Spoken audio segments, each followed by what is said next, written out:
we go! Here we go! Here we go! We're gonna have a fiery Sterling today.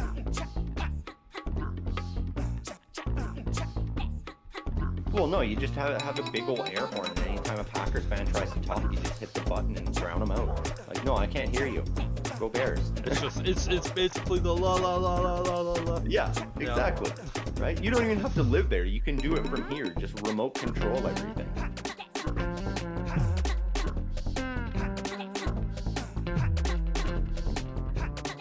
Yeah, I'm pissed off, man. Fuck the NFL at this point.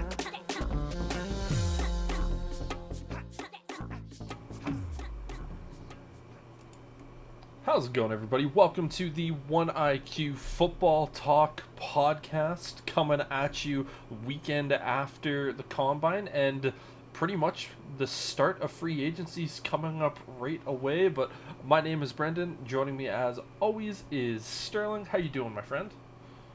Doing all right, sore, tired, work week's been getting to me lately, but I'm all right. Missing football. I wish we had football tomorrow, but we got some good stuff to talk about, and I know you and I have been playing some more Madden and stuff lately to sort of scratch that itch, but it's good. It's good. How have you been? Just been in the world of kind of just not doing too much, obviously, because the football world, you can only really look at too much. We're in speculate season. We're in silly season, essentially. And pretty much Formula One has been holding me over for, a sports itch on kind of like the weekend type situation. But gonna be really interesting over the next couple weeks, obviously, with free agency happening, and a lot of pro days are going to be coming soon. I know one pro day that I'm going to be very much focused on is March 20th, and that is USC's pro day, for very obvious reasons. I don't think anyone would be too shocked, because I want to watch Caleb Williams. Yep. Do you think he's going to actually do anything for the pro day? Yeah, I think he's going to throw. I think he's only going to throw. I don't think he's going to run like a 40-yard dash or any of that stuff, mainly because I just think he's going to be like, you guys are all coming here to watch me throw. You don't need to see any of this extra stuff, because I am who I am. Go watch the film. I think he's mostly just going to throw for like some of the guys that he's teammates with. But other than that, like I don't really see a need for him to do any of that stuff. He has 3 years of starting experience in college, so go watch the tape. Right, that's what I keep saying too. It's really funny talking to the few Patriots and Commanders fans that I know, because that they're all fabricating and spreading the stories and being like, oh yeah, like my team doesn't even have Caleb Williams at the top of their draft board anymore because he didn't want to do the medical, so there's a bunch of concerns. And it's like, no, you don't have him at the top of your draft board because the Bears are drafting him. It's a wasted spot on your draft board. Don't bullshit and try to say this crap like you're questioning whether he's going to be the number one pick now all of a sudden. It's like, no. That's all fabricated. It's you guys just being butthurt because you can't get him, and because he didn't want to participate in the Combine, which I agree with his comments, honestly. Like, and I reiterate that to them. I'm like, if you cannot increase your draft stock through the Combine, then why would you participate? If there's a chance you can increase your draft stock, then yes, you should be taking part in it. But when you're the guaranteed number one, number two, number three, then there's no point, and I understand that, I get that, and it makes total sense to me. Yeah, it was funny, like, after Caleb Williams spoke on last Friday, I think it was, you started hearing rumors like, oh, the Washington Commanders actually have Drake May as their number one quarterback on the board. It's like, I wonder why. Because Caleb Williams isn't going to be there. And then it's like, oh, the New England Patriots actually have Jaden Daniels as their number one quarterback. It's like, oh, really? No, wow. And then then someone put up a great meme where it was like, funny enough, the Las Vegas Raiders actually have J.J. McCarthy as the number one quarterback. And the Broncos have, Bo Nix and, going down the line. Yeah. It's like, oh, Seattle actually has, Michael Penix Jr. as the number one quarterback in this draft. It's like, yeah. Yeah, because we're at the point, it's not the number one pick for like the draft. It's their first round pick is at the top of their draft board now. You know, just like we would do in Madden. Like, yeah, we're still gonna have like those top 5 guys in our list just in case they slip out of the top 5, and we're like, oh, we can snag them. But for the most part, at the top of that board is the one guy in the first round where we're like, that is the person we need on our team. That is my number one person on my draft board. And that's pretty much what all these teams are doing. It's just funny to see I don't even consider them hardcore fans. They're the I don't even know, the fair weather fans, the fans that are really only fans of football during the regular season because their teams never make the playoffs. So they're just strictly a fan of just their team. They'll watch their team when their team is playing, but then after that it's like, oh, I've got other stuff to do. Like the fans like yourself and myself, where it's like when Sunday is on, it's the first game starts for us at 11, we turn the TV on at 11, and we stop watching football when the games are all done.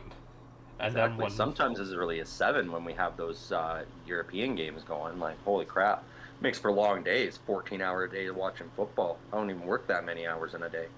Yeah, well, even then, it's one of those things where we're sitting back, we're going like 14 hours of watching straight football. Yeah, like granted, we're not like sitting down just like eyes glued to the TV for 14 hours. We're gonna have a game or two on in the background, and there might be a game where we dedicate to just perfectly sitting down and watching that the entire time. But more or less, like we have football on. But yeah, it's like those fans where it's like they watch their team and then nothing else. It's like, this is like he's this guy, and exactly. And so then the only news that they ever read is like their team's propaganda sports writing. You know, it'd be like if you only ever read like the hardcore of the hardcore Bears fanatic fans, and that was all you ever based your takes on, then it would be very, very bad. Especially in your line of work.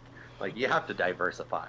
Oh yeah, and it's insane to really think about this whole thing of in this space of just these teams really looking at the combine and going like, oh my god, it matters so much. And for me, I always think to myself, I'm like, the combine is very good for entertainment purposes, but you're starting to see a lot more of these prospects understand, you know, going to the combine really doesn't do much for them, especially if you're a top guy. For instance, like Caleb Williams and Marvin Harrison Jr. Those are the 2 top guys in this draft. Yeah. Neither of them did anything. And by this point, no one's looking at Marvin Harrison Jr., who didn't even do his like press conference at the combine and going like, oh my goodness, he's a bust because he didn't want to talk to the media or do anything. He just left Indianapolis. It's like, okay. So if you were a team that had a quarterback, and for instance, if you're the Arizona Cardinals, are you going to sit back and go, we're not going to draft this potential generational talent at one of the most important positions in sports, wide receiver, because he didn't talk to the media? It's like, no. It's like, you just like go watch his tape, and like I think guys like Xavier Worthy definitely raised their draft stock because he ran a 4.21, broke the NFL Combine record. And it's not like he's one of those guys like John Ross. When John Ross was coming out of Washington, you know, it was like, okay, he's fast. That's about it. When you watch Xavier Worthy, he's fast, plus he has good hands, plus he can run good routes. Like, he's one of those guys, like, he has concentration drops. That is his biggest thing that's dropping him, or like, throughout most of this process, why he was kind of looked at as, like, an early to mid-second round pick. But then when he ran that 4.21, everyone's like, okay, like, he's a first-round pick lock. Like, it's, like, he's not going to be a top 15 guy, he's probably not going to be a top 20, but he's going to be in the first round, and he improved his draft stock. But again, guys like Caleb Williams, he said it perfectly at his press conference. I have like 30-something games of tape. Go watch it. Yeah. Well, exactly. And I mean, other guys could try and say that same thing, but really, I feel the combine, it's more important if you're slated to be a day 3 guy or a round 2, 3, 4, stuff like that, anything through 2 to 7. You look at that and you go, okay, well, this is my opportunity to raise myself from the 4th round to the 2nd round, maybe. Mm-hmm. You know, like, you have that ability to do so with that because you can show off some of the skills that don't necessarily show up on the tape. in some of those less skilled positions, you know, like the O linemen and stuff like that. You get to see their strength, their speed, their explosiveness, and then you can look at that and you go, okay, this is the raw talent. And then having the interviews with them, you go, okay, they're intelligent and they're coachable as well. And that is where you're able to take a guy who might be a 5th round pick and go, you know, it's going to be a reach, but we're going to take him in the 3rd round because we think he's going to turn into something special. That is where the combine really shows its worth in this league. It's not for the top 10 guys. It's for the bottom 200.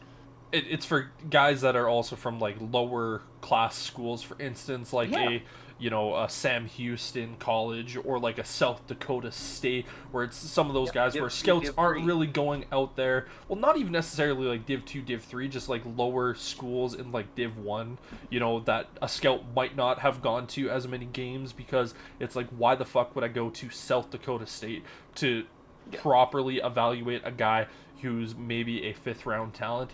I'm gonna watch the film on him, and then I'm gonna go to the combine, and realistically, that's what they're doing. And for me, the biggest thing that I look at in this entire combine process is every position deserves to be tested, with the exception of quarterback. I think quarterbacks testing at the combine is such a stupid thing because most of them aren't running 40-yard dashes anymore. And when you're watching them throw, they're throwing to people they don't know, and you know, it could be a little bit of an awkward situation, but you're not really telling me anything about the quarterback position. The fact that we had the kid from Joe Mixon, or I think that's his name, the kid from Tennessee, you know, he was just throwing absolute bullets. I think he threw like a 73-yard pass for a deep ball attempt. I'm like, that's great. It's not improving his draft stock whatsoever. And I'm like, because you can do that when you're just standing there. Do that when you've got Myles Garrett running full speed at you. Yeah, and it's one of those things where, like, he took his drop back, he did his 5-step drop, he stood there for, like, 3 seconds, and then just launched it. It's like, okay, you can take that 5-step drop, and then you can hang in the pocket for maybe 1 or 2 seconds, but you are getting that ball out quick. And, like, he's just straight up looking, like, he's not even looking at where the receiver is. He's just trying to find the deepest possible throw and just get his body ready.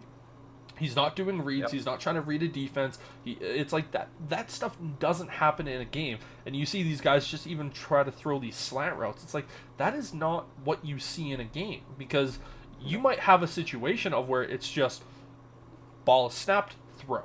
But you got to be able to anticipate for a read for a defender and all that type of stuff. I just look at it and go, when people are like, oh yeah, it's such a great day at the combine, it's like, it means nothing. Like, look at Zach Wilson a couple years ago. Like, he was a first-round talent going into the combine and into the draft process. Many believed he was a top 15 guy. I had him as a top 15 guy. I looked at him and I was like, okay, like, this is a talented quarterback. Does he have some things he needs to work on? Hell yes. Want to see how he works out and this type of stuff. And then he made a throw at the pro day where it was like he did a rollout and then just flick of the wrist, beautiful-looking toss, and everyone's like, he's the 2nd overall pick. And people are like, are we sure about this? Are we all sure? Right. And then the Jets were like, we're sure about this. Yeah. They're not so sure anymore. No. They're actively trying to trade him away. And teams are like, okay. The same thing with the Patriots. They're like, we've allowed Mac Jones to seek a trade. And we're getting offers. It's like, are you getting like 2029 7th round pick offers? Like, is that the earliest that you're potentially getting right now for Mac Jones? Are you getting like a $30 Taco Bell gift card offers? Like, are you getting like a cheap hooker hand job, like out in the back alley, where she's actually paying you? If that's the case, then he's going to be a Dallas Cowboy for sure, because Jerry Jones will jump on that. Jerry Jones or the Jacksonville Jaguars own? Oh no, it's not Panthers? Maybe the Panthers, yeah. No, Patriots owner. Oh, Kraft, yeah. Robert Kraft. Yeah, except that's who's trying to trade him away. Yes, yeah. So he's offering that. He's He's like, I know a great service. Like, you guys should really calls try up Jerry. Yeah, I know this place in Florida. It's excellent. Come on, just take Mac Jones and I'll take you there. Deshaun Watson was a regular there before, he got caught. Right? Yeah. But yeah, man, the combine, like, for years I would always look really forward to the combine. Like, I would have my pen and paper out and be like writing stuff down, and then the more and more that I did that, and the more and more I got deep into the scouting world, I was like, why am I spending hours upon hours going like, okay, like he did this and this, and like, oh, I was like none of, like, I'll end up go back to look at my draft evaluations of these guys and be like, okay, does it really change anything? Like, the one time that I actively moved a player up in my draft evaluation from just one of those drills was Christian McCaffrey when he was running, just because of how smooth that he actively looked in that, where it was just like, oh, boom, boom, boom. It was just really, really good looking. But other than that, I've never really had much of a need to really kind of do some of those things there at the moment, of just like the draft process really isn't changing many guys' rankings. Like, I looked at a guy like Jalen Wright, the Tennessee running back, and I was like, I want to see how he tests. He tested really well. Is he anything more than a fourth rounder to me? Pretty much. No. Like, I was looking at him going like, I want to see how he tests. If he tests well, he might. But he tested well, and I'm still going to draft him in the fourth. That's the earliest, but yeah, the combine is what it is. Exactly. It's just, it's good filler. And, it will help a few guys improve their stock. Some guys we'll see drop because of it. And then other than that, it just bridges that gap from the Super Bowl to free agency for us. Yeah, and I think the NFL does a really smart job of kind of having that in between. It's like, okay, it's like the Super Bowl happens, there's a little bit of a lull period, and then it's like, okay, we're going to give you the combine because we need something.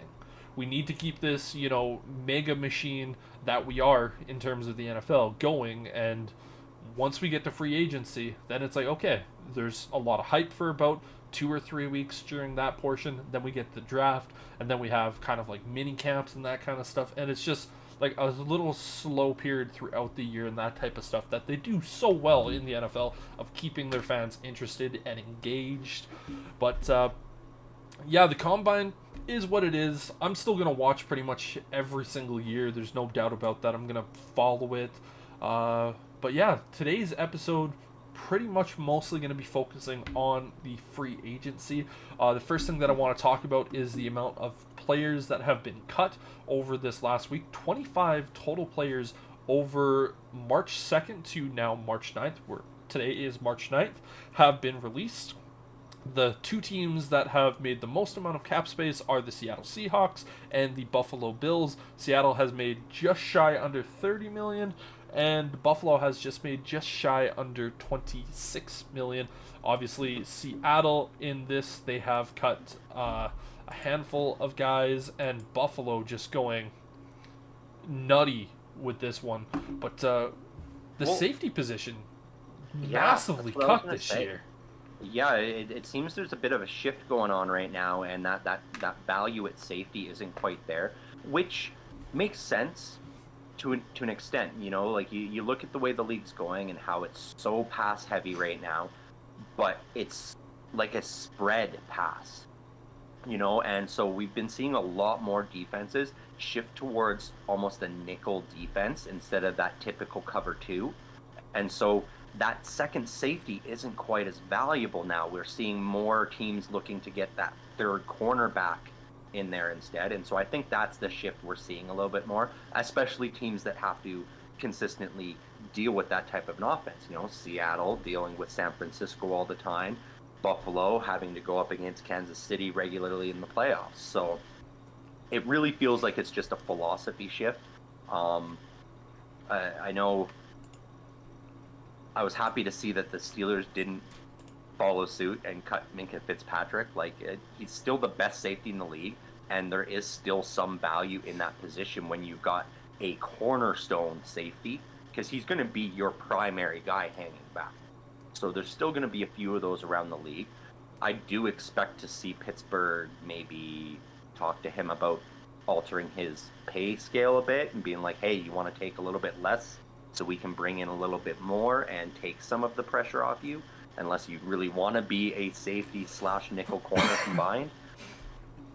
Yeah, and like the safety position is slowly almost turning into the running back position just for the defensive, where like you can get guys in like the 4th, 5th round, it seems like, and still have them be really productive, especially if you already have like an established secondary to work with. And you know, I know as a Bears fan, we released Eddie Jackson, longtime free safety, and the free safety position even more so, where it's like if you can get like a veteran or a really young guy on like a cheap deal, like they are more than serviceable. I know the Bears are hosting Kevin Byard, the safety that was with the Eagles last year but spent most of his career with the Titans. Used to be one of the top safeties in the entire NFL, and like bringing him in, it's like we'll give you like a 3-4 year or $4 million deal for a year just to kind of play there and, you know, go beside Jaquan Brisker, who's one of the emerging top young safeties in the NFL. And like it's kind of just funny just to ultimately see what's kind of going on with that. Obviously Justin Simmons got released, Quandre Diggs and Jamal Adams, Jordan Poyer, Rashawn Jenkins, and then just continuing to look here, Shaquille O'Neal, also of the Buffalo Bills, Keanu O'Neal with Pittsburgh. You're just kind of going through this list, and it's just safety after safety after safety, and Buffalo, I think that's going to affect their potential payouts in free agency here, so that a lot of these safeties are going to end up having to take a little bit less to get back onto a team, which is good for, you know, I know there's been a lot of rumors after Justin Simmons got released that Pittsburgh's going to make a push to try and bring him in to be a number 2 guy, and then we can have that 3-person rotation, Fitzpatrick, Simmons, and Casey. And so it's going to be interesting to see what happens with the safeties over the next few weeks. I don't think they're all going to get signed quickly like we've seen in the past. I think that is going to be the position that a lot of teams hold out until after the draft before a lot of those signings happen. Yeah, I totally agree with you on that one, but I think the biggest release that I saw from this weekend was Tre'Davious White of the Buffalo Bills being released. Obviously, he was one of their top corners for the last couple of years, and I think it was either just due to kind of like injury issues or this, and that, but them releasing him, and it was just like the Buffalo Bills going, you're released, you're released, you're released, you're released, and you're released. Just you're kind of looking back, like obviously the meme of like Will Smith in the TV show or Fresh Prince of Bel-Air, where he's looking at the empty room, just looking around, it's going with Josh Allen's face pasted on his head, saying him in the Buffalo Bills locker room at the moment. It's kind of how it's going right now for the Bills. Obviously, they needed to create a handful of cap space. I know your Steelers cut a handful of players yesterday. Patrick Peterson, Allen Robinson being the main 2 guys there. I know talking with you beforehand, you like the move. Yeah. I mean, the other thing with the Bills real quick too is they have the most draft picks this year as well. I believe they've got something like 13 picks in this draft.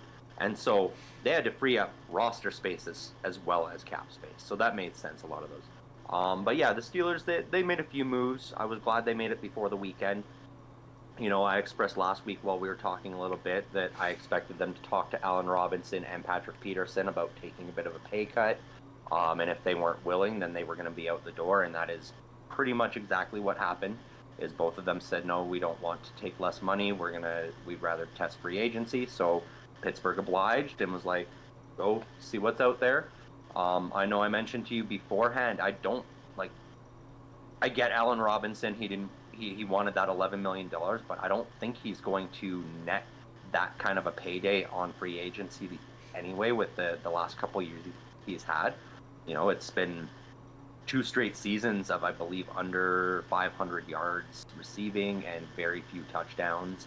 And so it's been like 3 straight years of just underwhelming performance, because his last year with Chicago was just kind of one of those years you're looking at him going like, man, like what the fuck? Like you were supposed to be this guy, and you were that guy for years with Chicago, and then it was just I mean, we see the fall off at that position. It's pretty drastic when it does happen. You know, you Yeah. go from a great and you just fall off a cliff. Not many guys can do what, Jerry Rice and Randy Moss did throughout their careers, Terrell Owens and stuff. That you have that drop off eventually, and so I think it is possible he'll go out and test free agency, and if a team like Kansas City doesn't come knocking, he might look at what other teams are offering and go, hey, Pittsburgh, are you willing to match this $4 million offer? And he may still end up coming back as a veteran presence in that receiver room. I know he did express that he enjoyed his time in Pittsburgh. He just didn't want to outright take the pay cut without seeing what else was out there. Yeah. Which I can Oh, totally. Some of these guys that are just saying, you know what, I don't want to take the pay cut. I want to see what else is out there. Like, for instance, like an Allen Robinson or a Patrick Peterson. They're going to be taking massive risks because a lot of those guys are probably going to test free agency and realize that no one is going to even approach what they're going to go with. And I know you and I were talking beforehand, going like Allen Robinson, he's making, $10, $11 million a season. I can't see any team out there going like, yes, we are going to pay you that. And I know you threw out about 6 or 7. I'm thinking more 4 to 5, where it's just one of those things where that's a significant drop off. And I'm sure the Steelers were willing to go from and because I'm looking at right here on Spot Track, it was $10 million for Allen Robinson. For him to go down and say, okay, we'll bring it to $7 million. I'm sure. Yeah, they were only looking to cut about $4 to $5 million off of that. Yeah. Yeah. Just trying to make that little extra space so that they can make a push at 1 or 2 of these free agents before the draft. That's all they were really looking to do. Yeah, and just a lot of interesting moves, and there's still going to be moves to come, obviously. The last couple days, there was a lot of big-time moves being talked about, but Sunday, or Monday, I should say, is the first day that teams can actually officially start talking to free agents, so we're going to start to see more contracts get kind of announced around that time, and Wednesday is the official first day of free agency, so it's going to be really interesting time there. So obviously with that coming up, we have 5 guys each that we kind of looked at. I made a top 100 list. I saw I'm trying to just remember whose list it was. Actually, I have it right here. It was Matt Bowen of ESPN. He released a list of 100, or his top available 100 guys. So I just kind of went off of that and kind of made a few changes where I felt were fit. But yeah, so taking a look here, there's a ton of guys that are potentially going to be available. And obviously, I think the number one player in free agency has to be Chris Jones. One of the best defensive linemen in all of football right now. I still think he's going to the Chiefs. This is not one of my 100 top, or one of the 5 guys that I want to talk about, but it was just Chris Jones is there. I still think he's going back to the Chiefs, man. He wants to try to get that 3P. I think he's going to look at it and go, I'm going to take pretty much just one more year of just kind of maybe not underpaying me, but like you're going to be underpaying me so that we can get that 3rd one, and then I'm going to bounce. I'm going to go get the bag with someone else. They're going to pay me, way more than I should, and it's going to be really interesting. Yeah, you're right. Like odds on favorite is Chiefs for that one, unless there's a team out there that just comes and throws the bag at him. And there's a couple that have the money to be able to do that.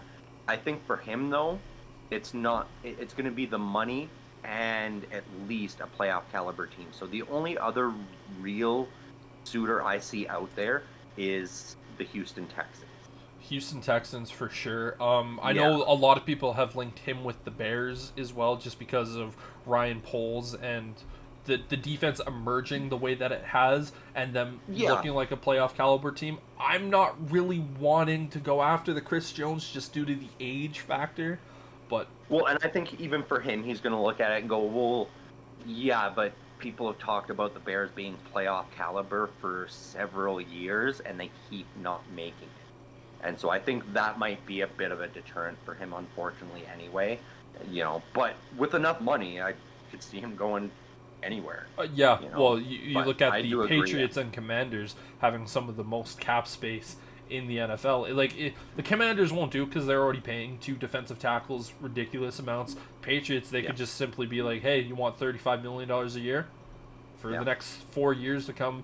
Just be the poster child of this organization, which would feel like a complete un-Patriots thing to do, but Well, it's a new regime, so maybe. exactly. That's just it, you know. And for them, they got to look at it now and like, if they play prime time at any point, they need somebody they can put on the screen. They don't even have Bill Belichick that they can put up there in that image anymore. Oh, And that was they, so they funny. do need to sign somebody. Yeah, and as of March 2nd, the Patriots have the most cap space at $101 million. So it's, they're going to be spending because They have to. they have to. Yeah, they're not going to get enough through the draft to be able to field a competitive team. They have to spend some of that money. The tough thing is, like, there's nothing there right now, so it's going to be really hard for them to draw any significant talent unless they're able to do like a NBA style big three type of signing where they bring like a quarterback, a wide receiver, and like an O lineman all together and be like, hey, we want all three of you guys to play together. Come on. Yeah. But it's going to be a uphill battle for that organization this offseason for sure. Without a doubt, and I know you and I have both started that Madden series. Episode 2 is going to be coming out in the next couple of days. Yep. I took on the Patriots in that series. You took on the Giants, and my strategy was I'm just not going to really sign anyone. I'm going to trade a ton of people away and just accumulate draft picks to just kind of speed this process up. And obviously it might be a touch bit more on the unrealistic side, but it's something that they can do and they could have done. But And I mean, it's Madden. It is Madden. That's yes. exactly why, if you want, when you go watch that series, we've stated that we don't use any real life draft classes. It's all auto generated rookies because Madden logic is so poor. It was just, shits and giggles, fun for us to rebuild some currently struggling teams. franchises. Yep. So we might as well jump into our 5 each free agents. So the top available free agent on this list was one of the guys that you wanted to talk about, and that was wide receiver Calvin Ridley, former Atlanta Falcons player, then was traded to the Jaguars last year, and now is hitting the open market. Yeah. Well, I mean, Ridley, coming off of his suspension for gambling, there was a lot of question marks, was he going to be the same guy? Is there going to be some rust? And we definitely did see some of that rust on him, but he had a decent season otherwise. The tough thing with him was it was very streaky. He would have a really good week and then a really bad week, or a really good week and then a mediocre week. So there was a lot of this roller coaster with him last season. And then it started getting even tougher near the end when we saw Trevor Lawrence having some injury issues and Travis Etienne went down.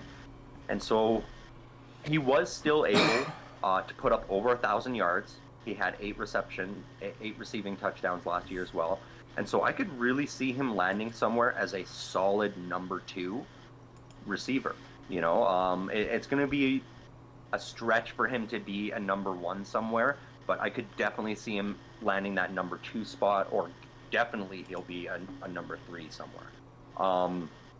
And so I had 3 teams that I picked that are sort of looking that would be a good fit for him. I expect him to be looking in that over 10 million range because of the fact that he put up over 1,000 yards, had almost 10 touchdowns. So he'll be expecting and asking for that. I've got him in the 11 to 17. I don't think he's worth that, but I think he may end up getting that from some of these teams that have more cap space. So the first one on my list, the most likely landing spot I have, is the Houston Texans. They do have some youth at wide receiver, in guys like Nico Collins and Tank Dell. But the issues I saw last year were, there were some injuries issues, there were some consistencies, there were some drops, and they got a really talented young quarterback in CJ Stroud. And so I think bringing in another veteran presence in Calvin Ridley might spark something in those young guys, because Robert Woods, I found, was not really challenging those young guys for those top receivers positions. And I think Calvin Ridley has that ability to do so. So I could really see them bringing in a guy like that with the cap space they have. They could easily go, yeah, you know what? We got so many rookie deals right now. We'll give you 2 years, $13 million a year, and let's see what you can do with us. And it could be an excellent fit for both parties there. Yeah. What are your thoughts on that? Anything? Yeah, I think Calvin Ridley just shy under 1,000 yards last season. Playing for a team that, we were looking at him going like, I had him as one of those sleeper players that was going to absolutely shock the league this year, because when he was with Atlanta that last year that he was there, he was one of the most dynamic wide receivers, and when he came back, you're like, okay, he's definitely better than what they currently have. And I don't think he necessarily reached his full potential and peak. I think that those 2 years off really affected him and definitely made it really tricky for him. I think he's worth definitely around that 10 to 15 million mark. I think that's a pretty good, reasonable area. I think for the Texans, though, I think if they're going to try to bring someone in, they're going to try to bring someone in that's a little bit more reliable here at the moment. I think for Calvin Ridley, he's going to look at a team like the Panthers of where it's going to go, I'm going to be the number one guy, and, because what else do the Panthers have right now? And I think the Panthers are probably going to potentially overpay just a little bit just to try to bring him in. So it's going to be, I can go to a team like the Houston Texans where I'm going to be battling some of these younger guys for that number 2 spot, or I can go to the Panthers, who are going to pay me more money likely, and I'm going to be that number 1 guy, and doesn't really matter because I'm going to be getting the bag type deal. Like, that's kind of the way that I see with Calvin Ridley, staying on that East Coast.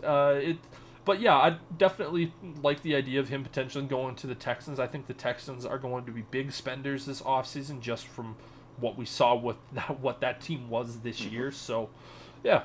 Yeah, and I'll forewarn you, like the Texans are on a couple of these lists for these guys that I have as free agents for sure. But sticking with Calvin Ridley, some of the other options I saw for him was the Arizona Cardinals. They're lacking at wide receiver. Their backfield is set. They got Kyler Murray. They got James Conner. Trey McBride came out of nowhere last year.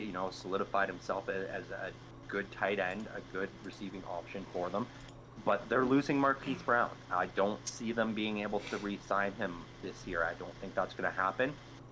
And they seem to be one of the odds-on favorites to potentially be taking Marvin Harrison Jr., or one of the other young, talented wide receivers. So I could see Calvin Ridley being an option for them as well to bring in, and again, pair with a very young rookie wide receiver and a talented quarterback, mobile quarterback that can create some options and some opportunities for Calvin Ridley. Again, a little less likely than the Texans, but I think that was another good option. And then for like just it's a long shot because they don't have a lot of cap space, but they are desperate for this position, and that is the Kansas City Chiefs. They need a wide receiver this year. Whether it's through the draft or through free agency, they need to find some way to make some cap space up because they don't have any right now. And so they got to figure something out and some way to bring in some players. And Calvin Ridley would be, the next in a long line of guys that they've brought in, hoping he will be a number 1. I think he would be the most likely to succeed in that role from the guys we've seen, from Juju Smith-Schuster, from MBS, Kadarius Toney. I didn't expect any of them to become the number 1 in KC. I could see Calvin Ridley pulling that off. Without a doubt. And Calvin Ridley is right now the top available wide receiver in this free agency class, and that's not necessarily a great thing because so many teams need wide receivers, and Calvin Ridley, he's gonna make bank this offseason, but he's probably gonna be making more than what he realistically should, just from what we've seen from last year's production. The thing with that Chiefs option, though, is that is something with him being a little older as well. They're may going to look say at you're that going and to go, take a little bit of a cheaper deal to come I'm- play with Mahomes. exactly. He may be willing to take a little less so he can be like, hey, I can be the guy that catches the Super Bowl winning touchdown this year, and I can win a ring. That might be something to tempt him to take a little bit less and get onto that Chiefs squad. Yeah, definitely not a bad option there. But moving over to my first player up on the board is tackle Mike Owanu, leaving the Patriots, the former Michigan Wolverine. One of the top available free agents in terms of offensive linemen. We have Robert Hunt. Obviously, we have Tyron Smith. Tyron Smith definitely up there in age. It's going to be really interesting to see where he's ultimately going to go. But Owanu, 26 years old. A fairly decent tackle. I'm not going to say he's one of the best tackles in the NFL, but he's by far not one of the worst. I have him going to the Washington Commanders. The Commanders, they have a ton of cap space, and I think they're strictly going to be we are going with offensive line and edge rushers, because we need to try to load this thing back up. Obviously, we got rid of our two top edge rushers last year. We didn't have anything for offensive line anyways this year. So I think they're going to add Owanu as kind of one of those tackles to just say, you know what, we need to just improve this any way that we possibly can. Yeah, 100%. That is what they need to do this offseason. And I've been saying it the whole time. It's O-line, O-line, O-line for them, and then replacing those two edge rushers that they couldn't afford to pay. Smart of them to move on and get some draft capital out of Totally. that. You knew you weren't going to be able to afford Montez Sweat or Chase Young, so you've got to do something with them. But now they have to replace those positions. And yeah, O-line. I know there's a lot of talk about them going after Drake May or going after a quarterback, but honestly, I would not be shocked or disappointed to see them reach in this draft or trade back a couple spots and take somebody like a Joe Alt and really try to bolster that O-line, because I said Sam Howell looked good last year when they were able to give him time in the pocket. Not even a lot of time, just a little bit. The problem was he was under pressure so much. It was so, yeah, the ball was O-line, snapped and he was on the ground. Exactly. And so O-line is key, and that would be a good pickup for them, getting Onwanu in there, because that is a starting piece for them to rebuild this O-line in front of whichever quarterback they opt to have, whether it's it's Sam Howell or Drake May, or I've heard rumors of Kirk Cousins reuniting, possibly even. So you never know. Yeah, and Either way, got to protect that quarterback. Without a doubt. And the best thing about Owanu is he's 26 years old. So it's not like you're looking at a guy who's, 29, 30, 31 and going like, okay, we're just going to hope to get the final years left out of him. He's in his physical prime right now. So you can get him till he's 30 years old. You can have him for the next 3 or 4 seasons and know that he's in his physical peak right now. And let's just say you only get 2 really good years out of him, and then he starts to fall off on that 3rd year and really fall off in that 4th year. By that time, you should have the team built up a little bit more. You should have a clear direction of where this team's going to go, whether or not you do have Sam Howell or Drake May, whoever it's going to be. You're going to have that direction that you're going to go, and then you can look to replace him. But for these next couple years, when they are just trying to set foundations, this is one of those guys that is a foundational piece for the Commanders. Yeah, great foundational piece, and excellent bridge option for them to get to that completed rebuild, where they can then just start bringing guys in through the draft to learn and grow behind these mid 20-year-old guys. Next up on our free agency list is one of the guys that you wanted to talk about, and that is running back Saquon Barkley, leaving the Giants after they decided to not franchise tag him. To me, this was a no-brainer. Like, I think Barkley really wanted out of New York last offseason. He got hit with the franchise tag and said, you know what, I might as well just sign this 1-year deal that they're offering me anyways, just to kind of show that I am that guy. And, everyone knew that it was not Saquon's fault last year. He was doing anything and everything that he possibly could. But please, sir, take it away. I'm happy Saquon's finally out of New York. He's been there his whole career. They drafted him very high. Second overall. And so he's shown that he has always been a great running back. red flag with him is he has had injury issues. Though I think a lot of that is because he was carrying that Giants organization on his back for all those years. And so I think it would benefit him to shop around and try to find somewhere where he doesn't have to be the solo feature back. You know, if he can get somewhere where he can be a 1-2 punch with somebody else, that could make his numbers will take a hit, but his health will be better. And come playoff time, that gives him an opportunity to make the playoffs and then potentially show some flashes there that we haven't got to see. Him too, I think he's going to garner that 10 to 12 million range for sure. You know, he's going to be one of the top 10 paid quarterbacks, possibly even into the top 5. Running back? Running back, yeah. I was going to say, if he's one of the top 10 paid quarterbacks, he's making a hell of a lot more than 12 million. Yeah. So yeah, so some of the spots I could see him going there, for sure, you know, lots of cap space available is your Chicago Bears. You know, I think that would be a great place. I know you guys already have a couple running backs in Khalil Herbert, Roschon Johnson. I'm not sold on Khalil Herbert, though, honestly. I think bringing in Saquon Barkley and having him be a 1-2 tandem with Roschon Johnson would just make that offense so dynamic and so dangerous. And it would take a lot of the pressure off of Caleb Williams in his rookie season, you know. And then you've still got a top 5 wide receiver in DJ Moore.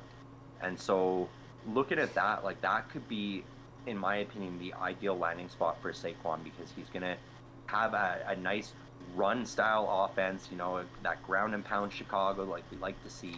And he's going to not have to carry that whole load himself. He's going to have Roschon Johnson to be able to take some of that load off.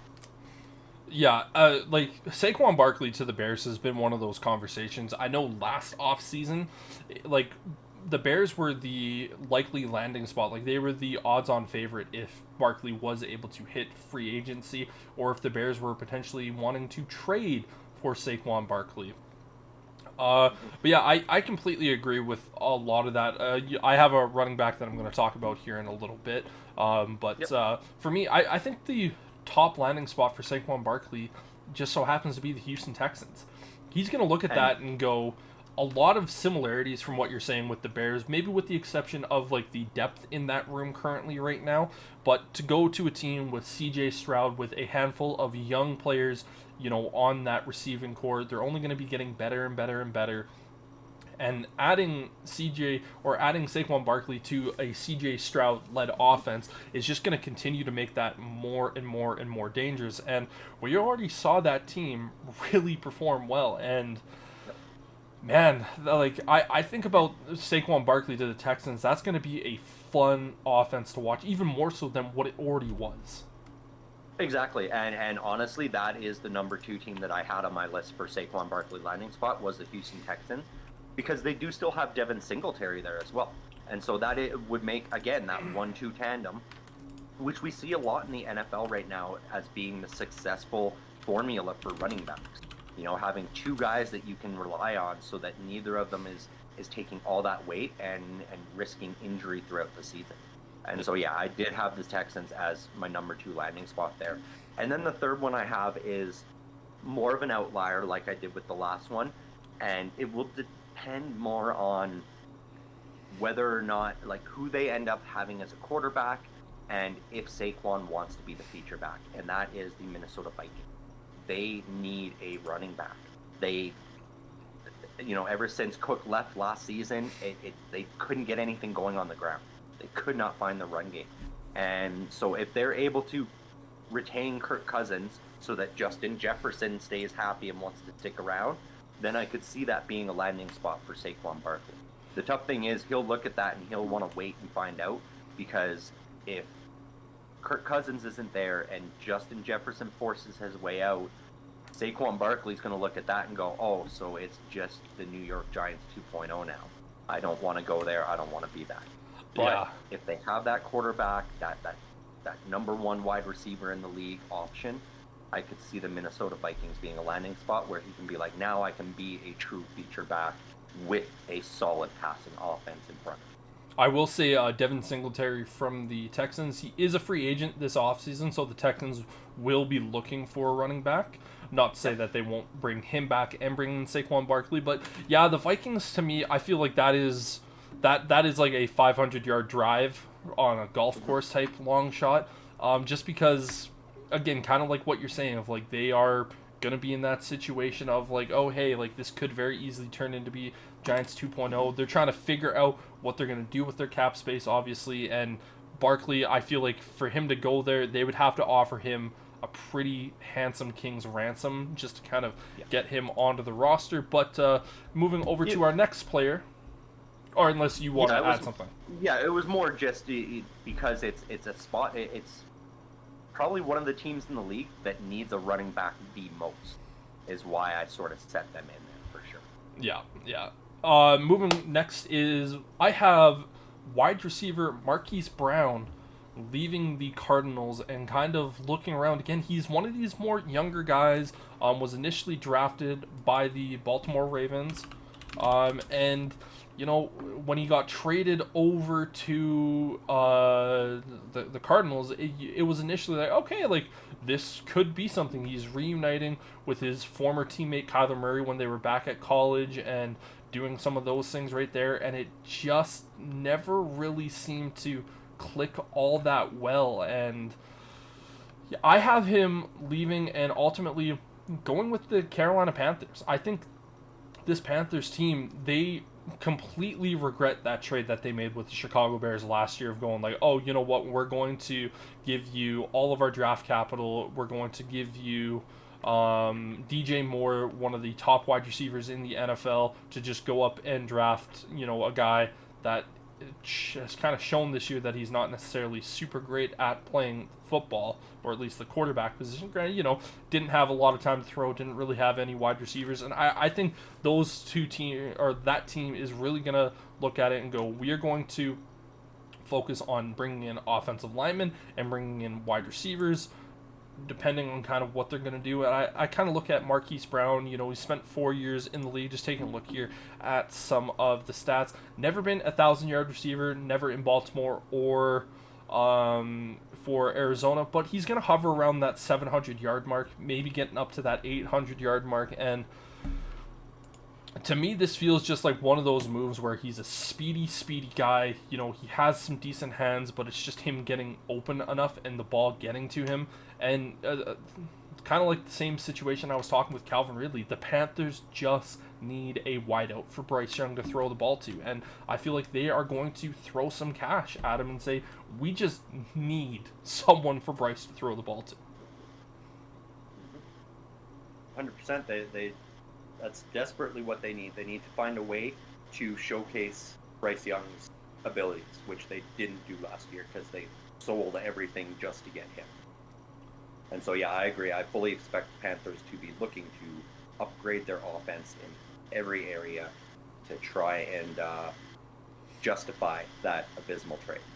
Yeah, and I don't even really have a whole lot of options there because, you know, I'm looking at wide receiver teams. They're going to look at this guy and go, like, okay, like, he's good, but do we want to pay him what he's asking? Because, like, I look at Marquise Brown and go, this is a guy that on most teams should probably be, like, he'd be a really good number 3, and he'd be kind of like an average number 2 on most teams.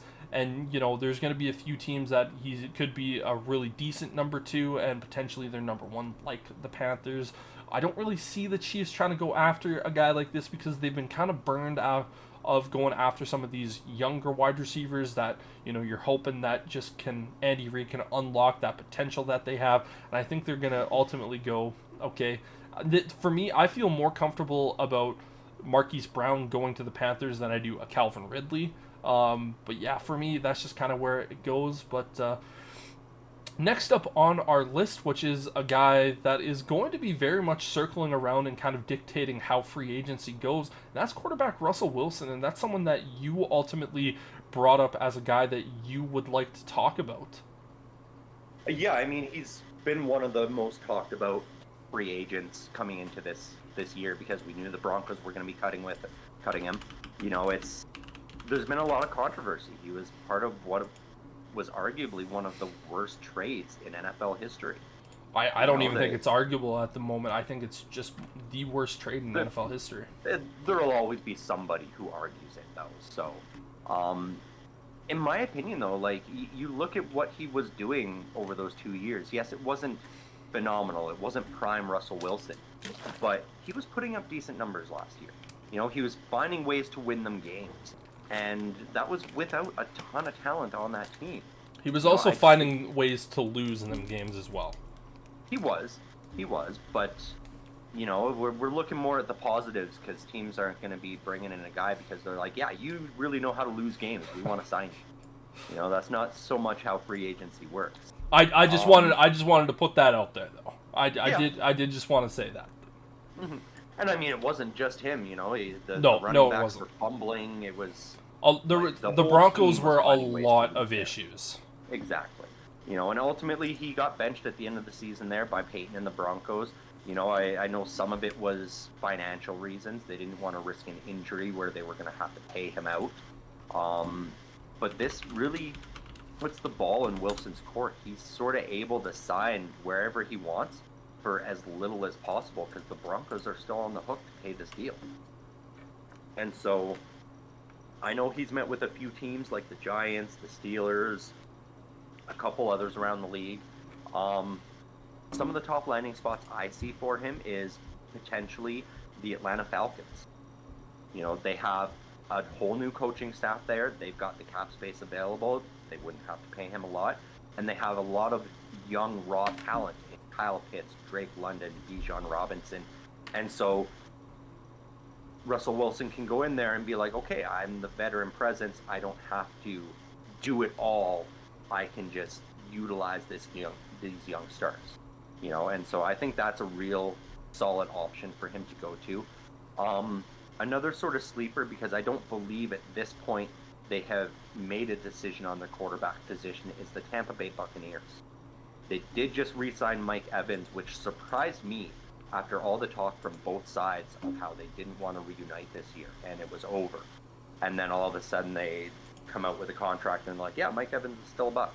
And so that would be a great option because you've got a solid, you know, number one receiver for sure in Tampa Bay.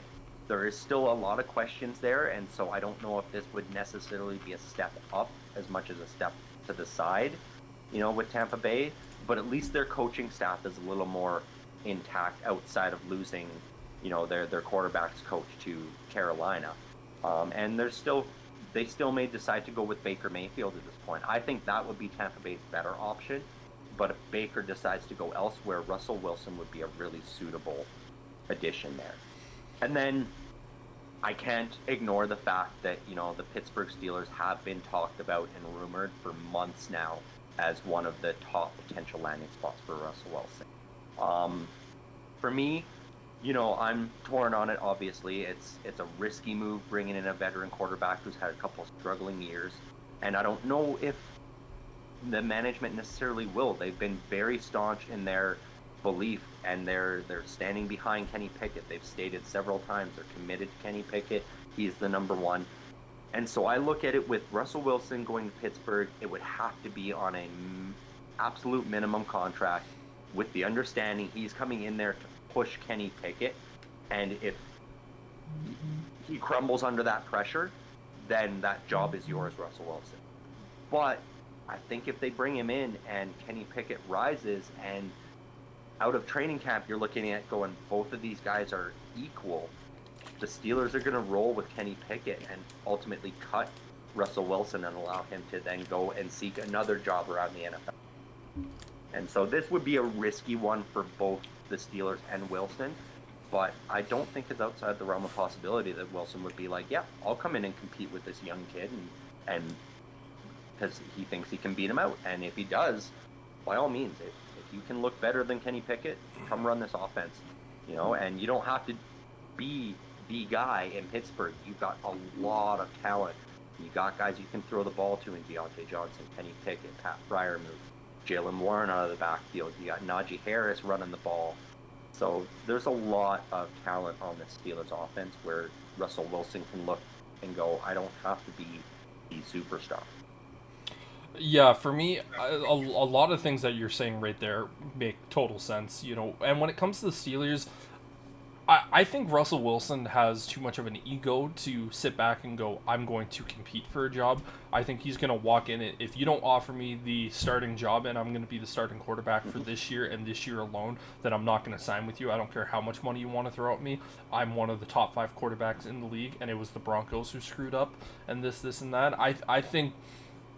I really do think he just has that ego to be like, if you're not offering me the starting job, then go fuck yourself, essentially. Yeah, and I think you're 100% right. That's why I don't really expect him to land in Pittsburgh, because we've seen it in the past. Pittsburgh does not allow or tolerate big egos to dictate what the organization does. We've seen it before. We let Antonio Brown leave. We let Le'Veon Bell leave because it's like, no, your ego is trying to take this team, and this is not going to happen in Pittsburgh. And so that will be it. It's going to be, he's going to have to check his ego at the door if he wants to be a Pittsburgh Steeler, because otherwise this organization is going to look at it and go, no, we'll ride with Kenny Pickett for the next 2 years, and if it doesn't work and we start getting bad enough, you know, maybe we trade some of these guys away, build up some draft capital, and try to move up, and Arch Manning becomes a Pittsburgh Steeler in a couple seasons. You never know. You never know. For me, I kind of look at Russell Wilson as a guy that there's 2 teams that I have written down for various reasons, and the first one is the Commanders, just because, you know, it's going to be one of those things where the Commanders, I feel like they're going to go, we just need to kind of ride this ship, and we're going to draft a quarterback with that top spot, or, you know, they could potentially look at a team like the Falcons and go, you know what, we're going to trade back with the Falcons. They're going to give us a haul of draft picks, and we're going to take a guy like J.J. McCarthy at pick number 8 and go, but we don't really feel like he is available, or we don't feel like he's ready to start at this kind of moment, but we're going to bring in Russell and say, hey, you're going to be the starting quarterback here for this season, and then we're going to let you go, but we're going to pay you $25 million to start for this year. And I feel like that could be a situation for Russell to kind of go into, just kind of hopefully try to mentor the young guy. I don't know if that's a great one, but I feel like the Vikings are a pretty good team just because they're kind of in that almost no man territory of just not knowing really what's going to happen. I don't think Cousins is going to re-sign with the Vikings. I don't think they're going to get Baker Mayfield. I don't think they're going to get one of the quarterbacks that they truly want unless they really trade up. And I think they're going to be walking into the draft process going like, man, like, we might just have to just deal with Russell for a year. And, you know, he's going to be playing with Justin Jefferson for a season. And, you know, that could be a selling point. Like, hey, we're going to give you Justin Jefferson and TJ Hawkinson to throw the ball to. Like, how about that? Like, that sounds like a fun time, Russ. What do you think? And, but yeah, this Russell Wilson thing, man, it's going to be so weird to look at, because I think a lot of teams are going to go, we can either find a cheaper, younger guy that we like a little bit more, because we just don't want to deal with that ego that he has. And, you know, we have never met Russell Wilson personally, but we've been able to see him outside of everything else, and just, man, it just seems like that ego is just something that is going to hurt him in this free agency process. I don't love him to the Steelers. I could see him going there, but again, we like what we talked about. It has to be him going in there being like, I'm the starting quarterback, blah, blah, blah, blah, blah. And we've also saw, like, Kenny Pickett last year kind of have that little bit of an ego thing when it was Mason Rudolph getting the final game of the year type situation, and him just going, I'm not even going to dress. Like, I'm healthy. If you're not going to start me, then I'm not going to dress. And so I feel like that would just be toxic upon toxic upon toxic. Could I see it happening? Yes, but that's kind of like the up function of the voice of, yeah? Like, Exactly. That's like the long shot for sure. Like, I just, it's possible, but I expect to see it being Kenny Pickett and Mason Rudolph fighting for that number 1 spot in Pittsburgh next year, and it's not even going to be a question of a fight. You know, the management has said repeatedly, Kenny Pickett's the guy going forward, and either way, I'm excited to see what he can do outside of a Matt Canada offense. I didn't get to see that last year because he got hurt after 5 quarters without Matt Canada. And so I want to see what can happen. Like, I'm not drinking the Kool-Aid. I'm not sold that he's going to be a generational superstar talent, but Pittsburgh's done well with bridge quarterbacks over the years. And that is really what Kenny Pickett's going to become, is can he be a solid enough bridge to give us some success until we find our next star? Yeah. But now moving forward, going back to the running back position, and this is former Las Vegas Raiders running back Josh Jacobs. Very powerful back. He's one of those physical, demanding backs. Over the last 2 seasons, has definitely been one of the better backs in the NFL. I know not this season, but the season prior to, he led the NFL in rushing yards. I think he's going to the Bears, man. A few days ago, there was a guy who shared the same agent as Josh Jacobs on a podcast, and the guy said, man, like he texted Josh Jacobs, and he said, man, I think you'd look good in a Chicago Bears uniform. Jacobs texts back and said, there's mutual interest with both parties. So to me, I go, I think the Bears running back room is a pretty decent running back room with Khalil Herbert, Roschon Johnson. I'm higher on Khalil Herbert than you are. If you look at the advanced stats for Khalil Herbert, he has a lot better stats than Saquon Barkley does. The only difference is he had fewer touchdowns than Barkley. I still think Barkley's a better running back than Khalil Herbert, but you just kind of looked at the advanced analytics to say they are like, oh, Khalil Herbert is slightly better. I think Josh Jacobs is a guy, if you get him under $10 million for like 2 or 3 years, that is a hell of a back to bring into this rotation of a Roschon Johnson, of a Khalil Herbert, because you have Roschon Johnson, who's kind of doing everything. And I was a big fan of, he's elusive, he can block, he's powerful enough. You bring in Josh Jacobs, he is without a doubt that more experienced power back, and then Khalil Herbert is kind of more of that elusive receiving back that you can kind of see. And that would just be an unbelievable backfield for the Bears. And I think with Jacobs, he's probably going to take a little bit of that discount, going like, I know you guys are getting Caleb Williams. Like, I'm going to be coming in, being able to do as much as I can for this kid, and we're going to have, a solid running game with this rotation, something that the Raiders really haven't had that level of. Same thing with, or as what Chicago has these last couple of seasons. And I think that would be a pretty decent move for the Bears to try to make.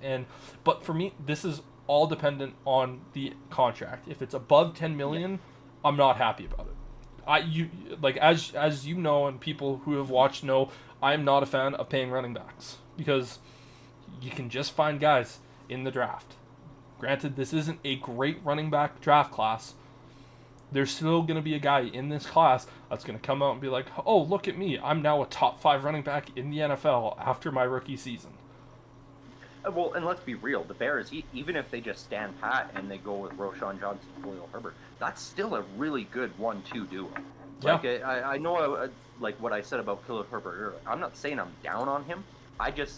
Last year with the injury issues, I felt like he sort of had a flatline season. Like, yes. we saw growth through that first year, and then it just sort of leveled off on him last year due to those injuries and not getting as much play time.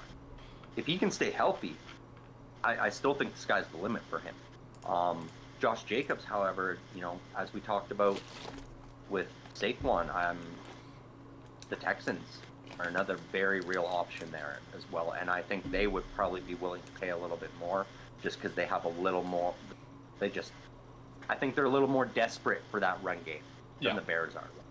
So I think any of those positions, that running back position, Bears and Texans are going to be in the run for a lot of those guys. I agree. These are kind of those two teams where I think a lot of these top-end running backs are really going to like the idea of going to, just because it's like they're young players still that can do a lot of damage in a system of either the Texans or the Bears, and merging offenses from both sides of the thing, and potential teams of where they just go in, they can kind of ride the coattails of what could potentially be a championship winning team. And for the Texans, they have their guy in CJ Stroud. You're a Bears fan like myself, you're looking at going, Caleb Williams, you hope is going to be that same trajectory as like a CJ Stroud. all the indications point that he will be, especially in a Chicago Bears offense that won 7 games last year and has the defense already kind of where it is. But yeah, so these running backs are very much there. But going over to your next free agent is linebacker Patrick Queen, leaving the Ravens. Yeah, this guy's going to be one of the ones that's going to be able to dictate where he goes for sure. Like, he is a great linebacker. He's been with the Ravens since he was drafted. That's where he got drafted, been with them the whole time. But I felt like there was a bit of a just disconnect when they made that trade for Roquan Smith, almost like Patrick Queen felt slighted by it, as if they were saying, hey, you're not good enough to be our number one guy. And so I think he's going to definitely test the free agent market and see what's out there. There's a chance he could end up landing back with the Ravens, but I think he's wanting long term. I think he's going to be looking for something in that 4 to 6 year term, and likely somewhere in the $12 to $17 million range is what he's going to want. I don't know if he'll get quite to that top end, but I think he will garner that 12 to 14 for sure. I think 15 is a realistic for Patrick right? Queen. Exactly. And as has been the case with a lot of these guys I've talked about, the top team on my list here is the Houston Texans. This would be a significant upgrade for them at the middle linebacker position in that 3-4 defense that they like to play. They've got great edge rushers now. Their secondary is not bad. Their linebacking core was a little bit lacking. Patrick Queen would be in there. He would be their de facto number one. They could afford to sign him to a 6-year deal and have it be front end loaded because of all the rookie deals they've got going on right now. And he would just be a beast in that defense, and it would make it so difficult to play up against them. So I think that is likely the favorite landing spot for him. Another one I've got on there, though, is the Seattle Seahawks. I think that's a very possible landing spot for Patrick Queen. They've got the money as well to be able to pay him and give him that longer term that he's looking for, multiple year, that higher range, and he would likely be an immediate impact and immediate number one option for them at that linebacker position on a defense that really has struggled with stopping anything up the middle, whether it's run or pass. And Patrick Queen, we know he plays a decent zone defense, and so that would be a great fit in there. And then for me, I'm going to take the selfish route as well, and I would love to see Patrick Queen come and be a Pittsburgh Steeler. One of the biggest needs for Pittsburgh right now is that middle linebacker position. And to be able to steal a rival star is always something that these AFC North teams are looking to do. The tough thing is going to be that pay scale. The Steelers have the ability to offer him that 4 or 5 year deal for sure. It would Start be at something the amount that he needs. Yeah, they'd have to sit him down and go, look, year one, we can really only afford to pay you like 6-7 million at most, but 2 to 4 or 2 to 5, we're gonna bump that up and we're giving you 15 million, 16 million, 17. Like, we can give you that, and then having it be like incentive as well, some bonuses in there to really help, solidify and sweeten that deal. That could be something that's possible, but it would be something where he's going to have to be willing to take less in that year one because the Steelers don't have that cap space available. But, we've seen it in the past where defensive players especially, they like the idea of getting to play in that black and gold. It's been a decades-long dynasty of strong defenses where you get to solidify yourself as part of that dynasty. And I'm hoping that that's something that the Pittsburgh Steelers organization is looking at. And I think it would be a great fit because we need a middle linebacker, especially one that can cover the middle of the field and stop some of these tight end crossing routes and stuff. So I think that would be an option. For me, I think you hit the nail right on the head with the first team that you were talking about, the Houston Texans. For me, I also had the Texans as immediate, right down, because, D'Amico Ryan's former linebacker, he's going to call Patrick Queen and say, hey, man, I know how to make you that guy. And, we have the cap space. Come to this team. Let's go chase some rings here, buddy. And I think Patrick Queen, he's going to look at that and immediately go, yeah, that's going to be the destination.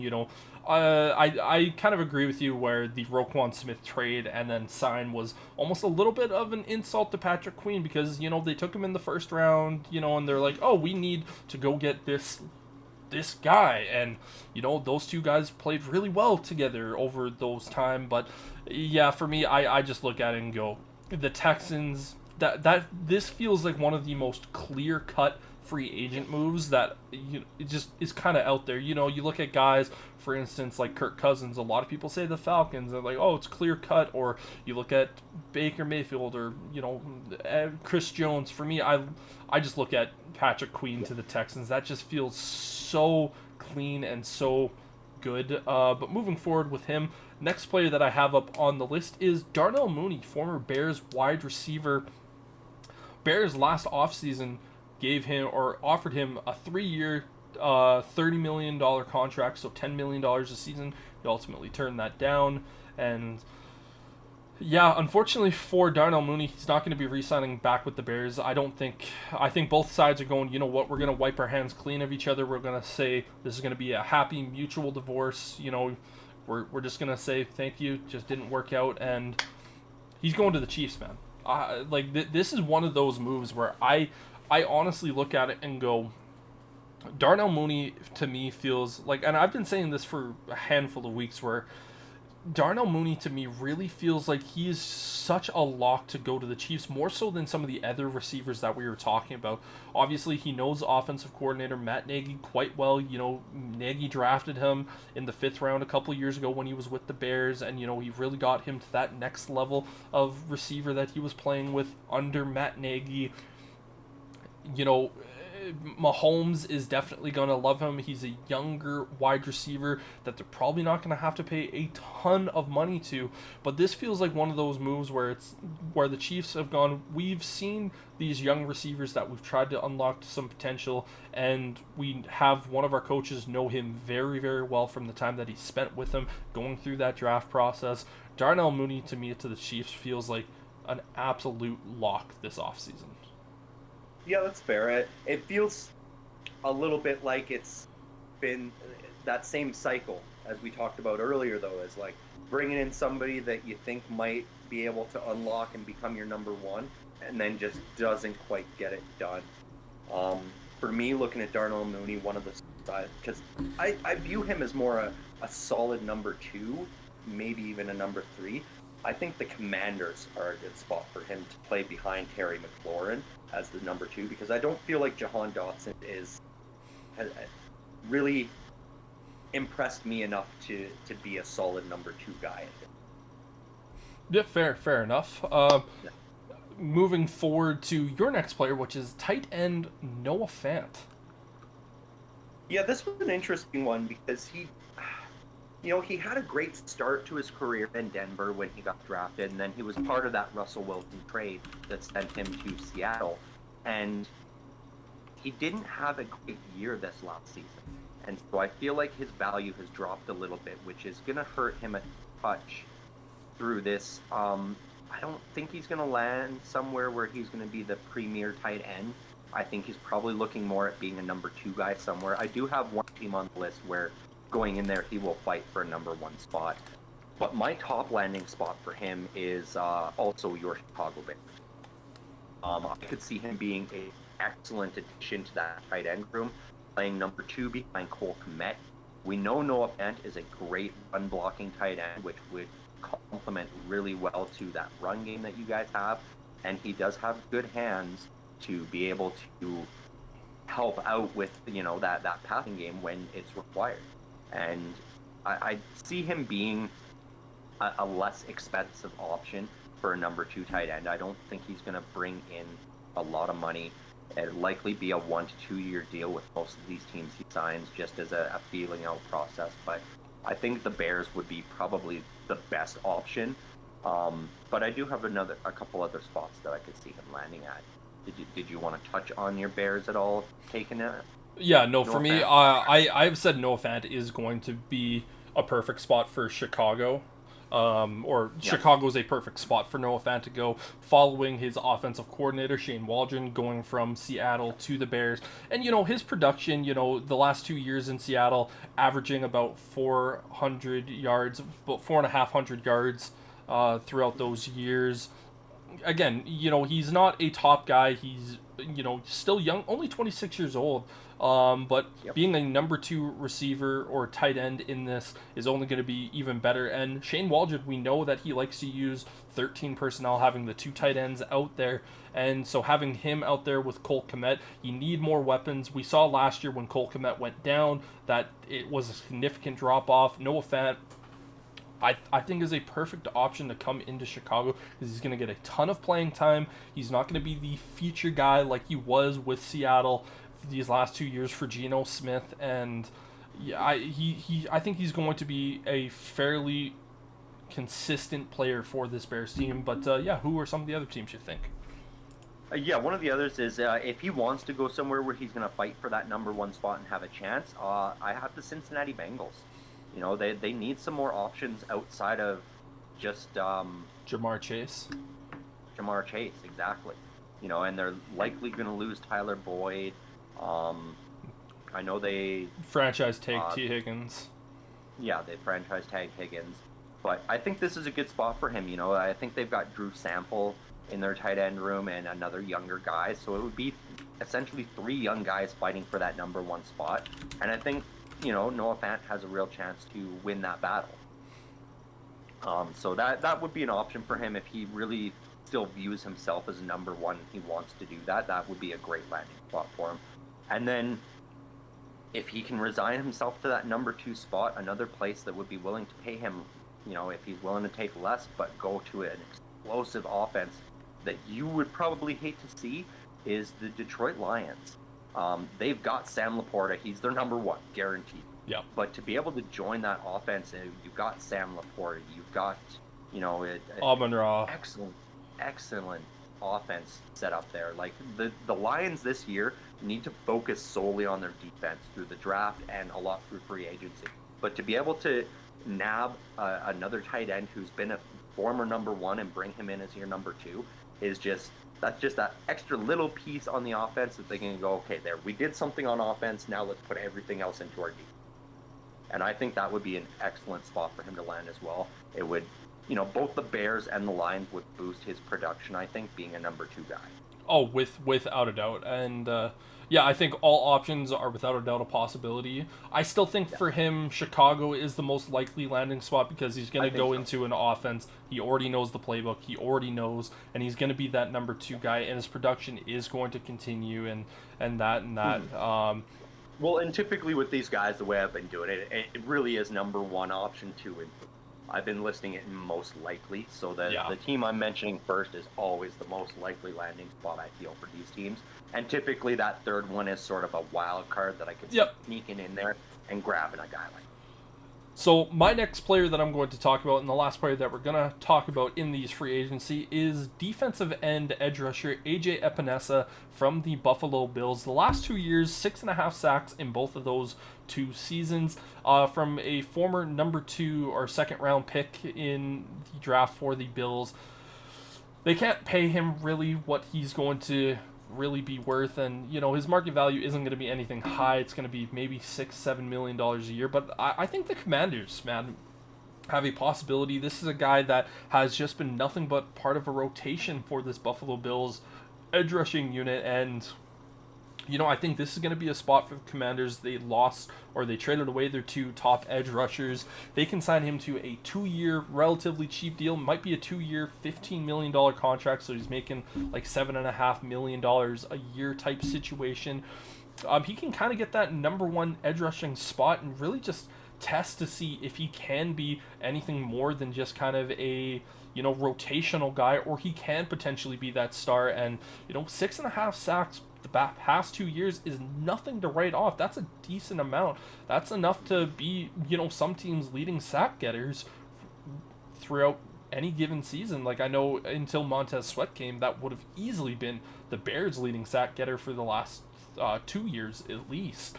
So him going to the Commanders is a team that I could see him going to, just because they are lacking on the edge so much. It's going to be a cheap option that they're not going to have to worry too much about, and I don't really have too many options there. I know he's probably gonna find a home because he is a productive edge rusher, but I feel like just with the Commanders, just this new regime, it's going to be a low risk, high reward type situation for him. Yeah, 100%. That makes sense to me. Like we said, they need to replace those edge rushers that they traded away. You know, and it's going to be tough for them because it's very much a rebuild organization, and it's going to be other teams that have as much cap space and a better defense already available, you know, like the Houston Texans, like the Chicago Bears, that are looking for a number 2 edge rusher right now and could bring in somebody like that as well. Yeah, so that is the free agents that we had throughout this one. Noah Fant, AJ Epinesa, Darnell Mooney. Then we also had Josh Jacobs, Patrick Queen, Russell Wilson, Marquise Brown, Saquon Barkley, Michael Wanu, and Calvin Ridley. Next week, we're definitely going to be talking about a lot of the free agent signings for sure. That is going to dictate a lot of that. But this is a good episode. I think very informative of some of the players that we saw. I don't know if you have anything else that you would particularly like to talk about. I know that I'm all done. But for Sterling, I'm Brendan saying peace.